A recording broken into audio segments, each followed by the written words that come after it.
بعض احباب کہتے ہیں کہ دیکھو تم کہتے ہو کہ آپ صلی اللہ تعالی علیہ وآلہ وسلم کو علم غیب حاصل ہے، تو حالانکہ قرآن میں تو اللہ تعالیٰ فرماتا ہے سورہ نام میں، کل اے محبوب ان سے فرما دیجئے لا اقول لکم عندی خزائن اللہ، کہ میں یہ نہیں کہتا کہ میرے پاس اللہ کے خزانے ہیں، ولا اعلم الغیب، اور نہ یہ کہوں کہ میں غیب جانتا ہوں۔ یعنی محبوب ان سے کہہ دیجئے کہ میرے پاس اللہ کے خزانے بھی نہیں اور میں غیب بھی نہیں جانتا۔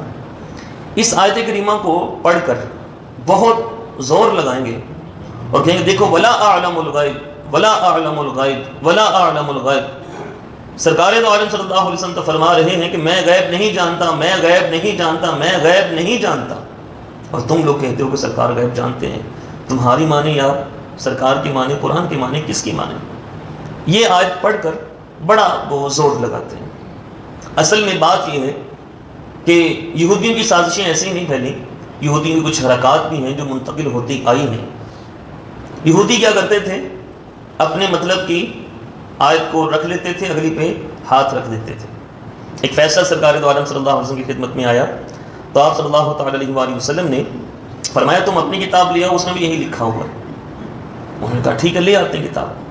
وہ کتاب لے کے آئے تو جہاں پہ وہ لفظ لکھے ہوئے تھے نا اس میں انگلی رکھ لی، کہا پڑھی ہے، تو انہوں نے پڑھنا شروع کیا، تو اب وہ لفظ تو نہیں تھے، اس پہ تو انگلی رکھی ہوئی تھی جو سرکار دو عالم صلی اللہ علیہ وسلم نے نشاندہی کی تھی۔ اب کہنے لگا یہودی جناب آگے سے ہی پڑھے پیچھے سے پڑھے، تو سرکار نے فرمایا اپنا ہاتھ اٹھا، اپنا ہاتھ اٹھا۔ تو ہاتھ اٹھایا، ہاتھ کے نیچے انگلی کے نیچے وہی آیت لکھی تھی جو سرکار نے فرمائی تھی۔ تو پورے قرآن پر ایمان ہے یا کچھ آیتوں پر؟ بولو پورے قرآن پر ہے نا۔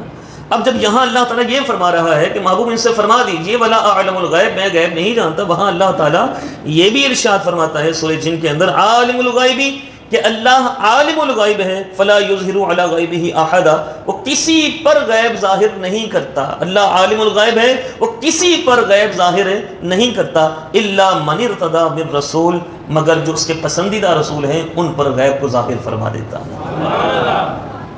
اب دیکھیں دونوں آیتوں کو جب ملائیں گے تو وہاں پر ہے لا اعلم الغیب، میں غیب، اور یہاں پر کیا ہے؟ اللہ اپنے پسندیدہ رسولوں کو غیب عطا فرما دیتا ہے۔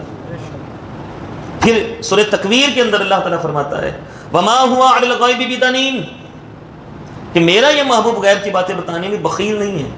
سبحان اللہ۔ وما ہوا علی الغیب بضنین، کہ ایمان والوں کی یہ نبی غیب کی باتیں بتانے میں بخیل نہیں ہے۔ اب ایک طرف یہ آیت کریمہ لا اعلم الغیب، اور دوسری طرف کیا ہے کہ اللہ اپنے پسندیدہ رسولوں کو غیب کا علم عطا فرماتا ہے۔ دوسری طرف یہ فرما رہا ہے کہ میرا نبی غیب کی باتیں بتانے میں بخیل نہیں ہے۔ بتائے گا وہی نا جس کے پاس علم ہوگا۔ کون بتائے گا؟ جس کے پاس علم ہوگا وہی بتائے گا نا۔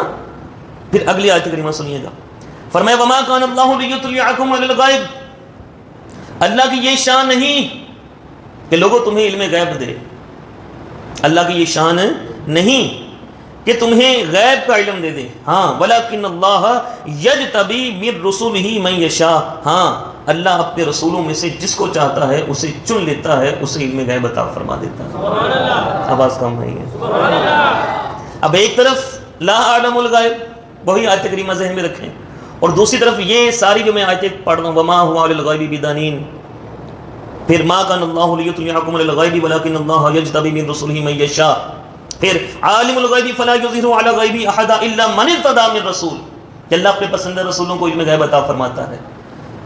پھر ایک اور آیت کریمہ وعلمک ما لم تکن تعلم، محبوب آپ جو نہیں جانتے تھے اس کا علم اللہ نے آپ کو سکھا دیا، اس کا علم اللہ نے آپ کو سکھا دیا۔ وکان فضل اللہ علیک عظیما، اور یہاں پر اللہ کا بہت بڑا فضل ہے، بہت بڑا فضل ہے۔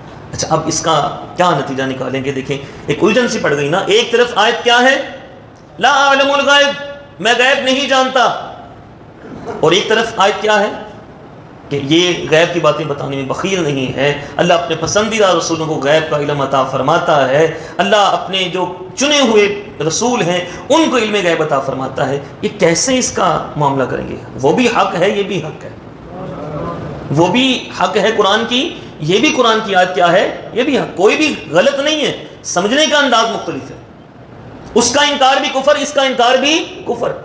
سنیں وہاں جو کہا جا رہا ہے لا اعلم الغیب، یہ نبی محبوب ان سے فرما دیجئے میں غیب نہیں جانتا، وہاں ذاتی علم کی نفی ہے۔ کس کی؟ کہ میں ذاتی طور پہ کچھ نہیں جانتا، مجھے جتنا بھی عطا کیا ہے اللہ نے عطا فرمایا، میں ذاتی لا اعلم الغیب، میں ذاتی طور پہ کچھ نہیں جانتا،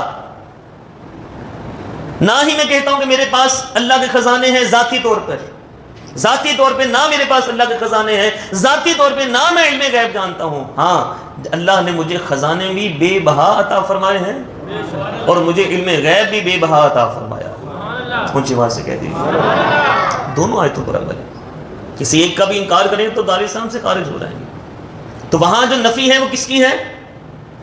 بولو، ذاتی علم کی نفی ہے۔ اور جہاں جو فرمایا جا رہا ہے کہ اے محبوب ہم اپنے پسندیدہ رسولوں کو علم غیب دیتے ہیں، یہ نبی غیب کی باتیں بتانے میں بخیل نہیں ہے، کھل کھل کر میرا یہ نبی غیب کی باتیں بتاتا ہے، تو یہ کس کا اس بات ہے؟ عطا علم غیب کا۔ کس کا؟ عطا علم غیب کا۔ تو ہمارا تو یہ، میں نے پچھلے جمعہ بھی اس بات کی خوب وضاحت کی تھی کہ سرکار دو عالم صلی اللہ تعالی علیہ وآلہ وسلم سمیت ہر مخلوق کے پاس جتنا بھی کمال ہے، علم ہے، شانیں ہیں، وہ اللہ کی عطا کی ہوئی، اور ساری کائنات سے بڑھ کر کمالات، ساری کائنات سے بڑھ کر علم، ساری کائنات سے بڑھ کر شان اللہ تعالیٰ نے ہمارے نبی صلی اللہ علیہ وسلم کو عطا فرمائے۔ میں یہ نبی غیب کی باتیں بتانے میں بخیل نہیں، کنجوسی نہیں کرتا، کھل کھل کے بیان کرتا ہے۔ آئیے حدیث پاک سماعت کیجئے اور اپنے ایمان کو تازہ کیجئے۔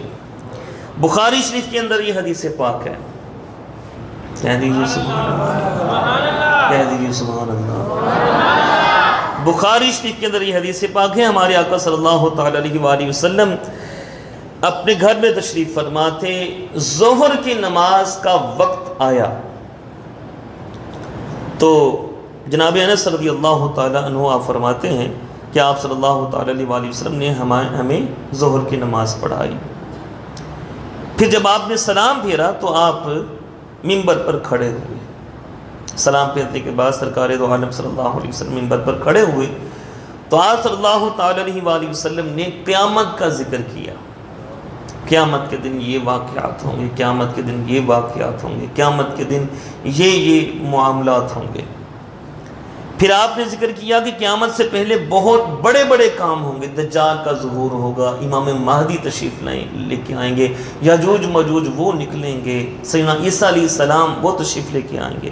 آپ نے بڑے بڑے امور کا ذکر کیا۔ پھر آپ صلی اللہ تعالی علیہ وآلہ وسلم نے ارشاد فرمایا کہ میں جانتا ہوں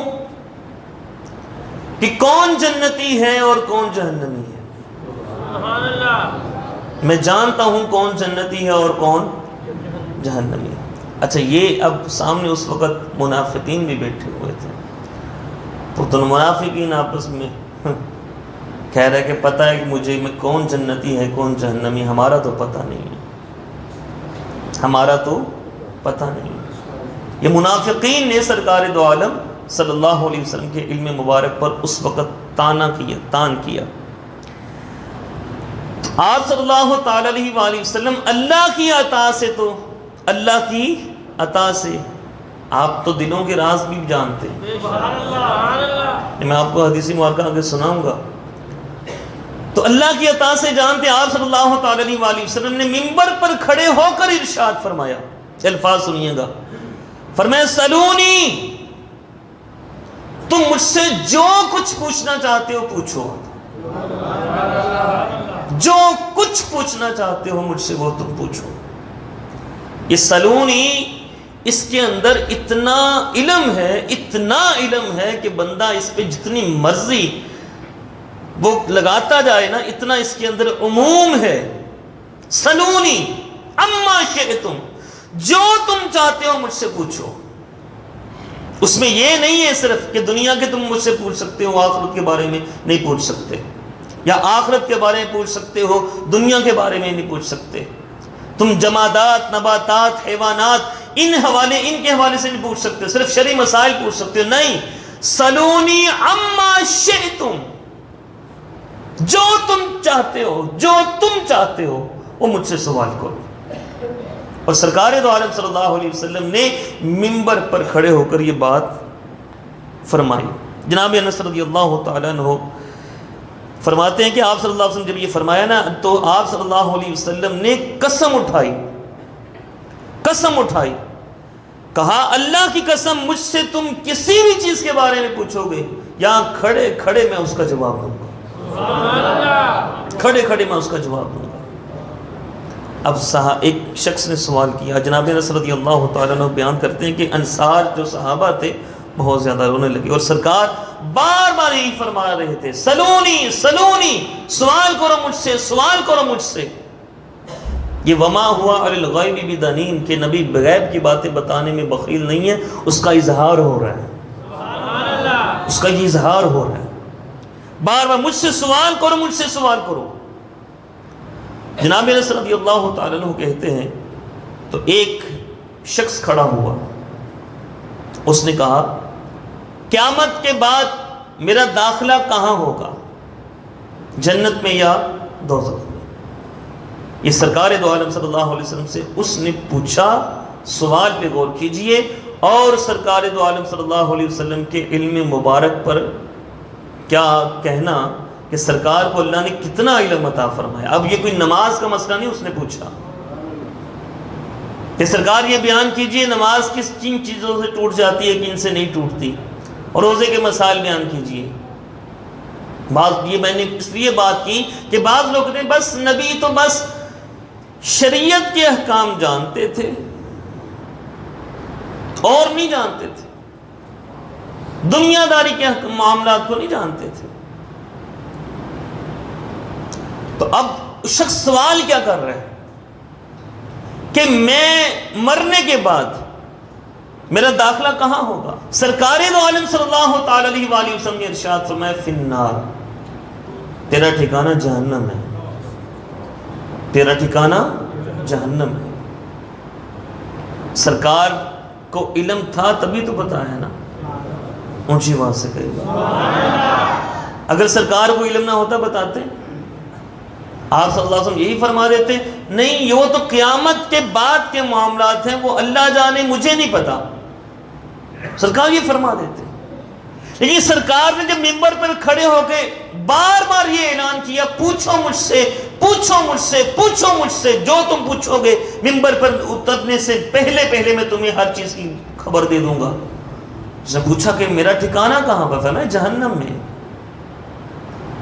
اگلا سوال ہوا، ایک صحابی عبداللہ بن حذافہ رضی اللہ تعالیٰ عنہ وہ کھڑے ہوئے، اور ان کے نسب میں شک کیا جاتا تھا۔ نسب سے مراد کہا جاتا تھا کہ یہ جو ہے نا یہ عبداللہ یہ نسلی نہیں ہے، ان کے نسب میں خرابی ہے، لوگ تانا دیتے تھے۔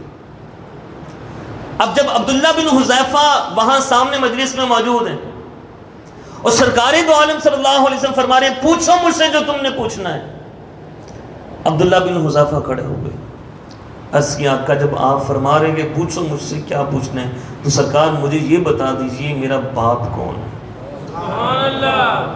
میرا باپ کون ہے؟ آج ڈی این اے ٹیسٹ کیا جاتا ہے، پھر جا کے پتہ چلتا ہے کہ یہ اس کا بیٹا تھا، خدا نہ خواستہ کوئی حادثہ ہو جائے، کوئی جہاز کریش ہو گیا، کوئی بندہ جل گیا، پتہ نہ چل سکے، پھر اس کا بال کا ایک لیا جاتا ہے ٹکڑا، وہ بال لیبارٹری میں رکھا جاتا ہے، ڈی این اے ٹیسٹ کیا جاتا ہے، پھر پتہ چلتا ہے یہ فلاں کا بیٹا ہے، اور وہ بھی کاغذات میں فلاں کا بیٹا ہے۔ یہ ماں کو پتہ ہوتا ہے یا اللہ کو؟ اور یہاں پر صحابی رسول سب کے سامنے سوال کر رہے ہیں، آقا بتائیے میرا باپ کون ہے، میرا نسب ٹھیک ہے کہ نہیں، میری نسل ٹھیک ہے کہ نہیں، میرا حسب ٹھیک ہے کہ نہیں، میں اصلی ہوں کہیں میں دوسرا تو نہیں ہوں؟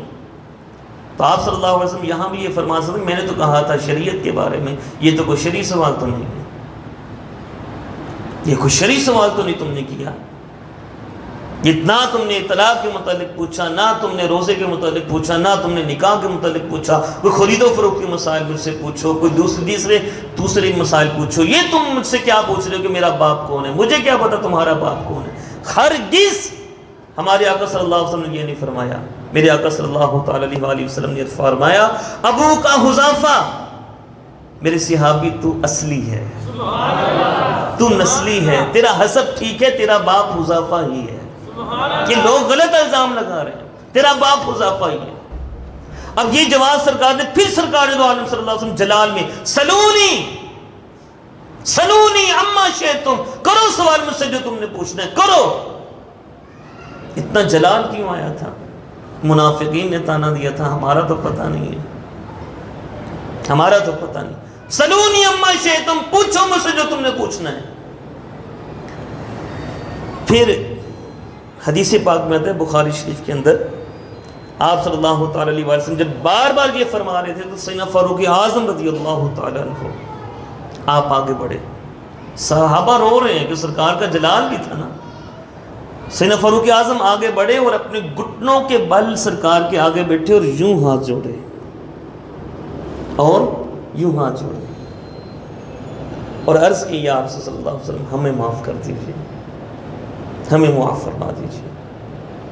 کہ وہ منافقین نے سرکار کے علم پر تان کیا تھا اور سرکار کو اس کے اوپر غضب ہوا، جلال آیا، تو سرکار نے پھر اظہار سلونی، پوچھو مجھ سے جو تم نے پوچھنا ہے۔ تو فاروق اعظم رضی اللہ تعالیٰ نے کہا کہ آقا ہم اپنے رب پہ اوپر راضی، دین اسلام پہ راضی، آپ کے نبی ہونے پہ راضی، قرآن کے امام ہونے پہ راضی، ہمیں معاف کر دیجیے۔ تو آپ صلی اللہ تعالی علیہ وسلم خاموش ہوئے۔ پھر آپ صلی اللہ علیہ وسلم فرمائے اس ذات کی قسم جس کے قبضہ قدرت میں میری جان ہے، بے شک ابھی اس دیوار کی چوڑائی پر، سامنے دیوار تھی مسجد نبوی شریف کی، فرمایا اس کی چوڑائی پر مجھ پر جنت بھی پیش کی گئی، دوزخ بھی پیش کی گئی۔ میں جنت کو بھی دیکھ لیا اور دوزخ کو بھی دیکھ لیا، اور میں اس وقت نماز پڑھ رہا تھا اور میں نے سب کو پہچان لیا کون جنتی ہے کون جہنم۔ وما هو علی الغیب بدنین، میرا یہ محبوب غیب کی باتیں بتانے میں بخیل نہیں۔ تو اللہ تعالیٰ نے ہمارے آقا صلی اللہ تعالی علیہ وسلم کو بے بہا علم غیب عطا فرمایا۔